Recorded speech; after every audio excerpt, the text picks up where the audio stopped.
Il était une fois les 3 petits cochons. Eh bien oui, 2019, c'est l'année du cochon.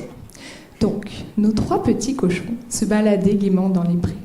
Quand tout d'un coup, le méchant loup-garou arriva et captura Léon le cochon, le plus gros, le plus gras et le plus appétissant. « Je vais me régaler !» s'exclama-t-il. Seulement voilà, bien qu'un peu difficile, Garou ne mangea pas l'intégralité de Léon le cochon et laissa pourrir la peau, les os, les abats et même la tête. Vous allez me dire, encore un qui s'est mis au lundi sans viande.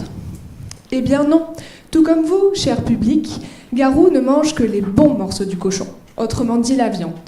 Et le reste, que l'on appelle plus communément les coproduits, sont laissés pour compte. Projetons-nous un moment dans la réalité, en sachant que les coproduits représentent 50% du poids d'un cochon, qu'un cochon pèse environ 100 kg. Et à raison de 20 millions de porcs abattus par an en France, je vous laisse faire les calculs. Bon, je vous aide un peu. Cela équivaut au poids de 7000 baleines bleues. Ça en fait des volumes de déchets à traiter, n'est-ce pas? Nous devons agir et trouver de nouveaux moyens pour réutiliser les coproduits afin de réduire l'empreinte écologique et créer de la valeur. C'est ce à quoi je vais m'intéresser dans ma thèse. Mon objectif, c'est de trouver de nouvelles voies de valorisation des abats de porc, comme le poumon, la rate, le cœur ou encore le foie. Pour cela, je vais m'intéresser dans l'identification de molécules qui ont des effets bénéfiques pour la santé humaine. Je m'explique. Prenons ensemble l'exemple du foie. Vous vous souvenez de ce jeu avec les fantômes et le petit bonhomme jaune, Pac-Man? Eh bien, imaginez un instant que le foie de Léon le cochon, qui est riche en protéines, représente la plateforme du jeu Pac-Man.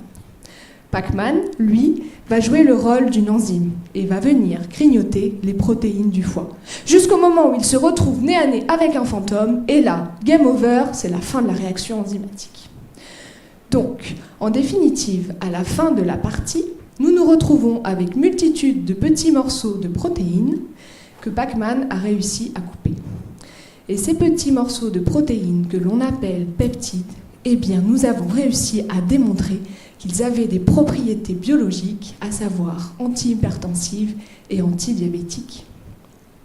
Alors, qui l'eût cru un jour que le foie de Léon le cochon permettrait de prévenir le diabète de notre tonton Gaston et même diminuer la tension de mamie Suzette?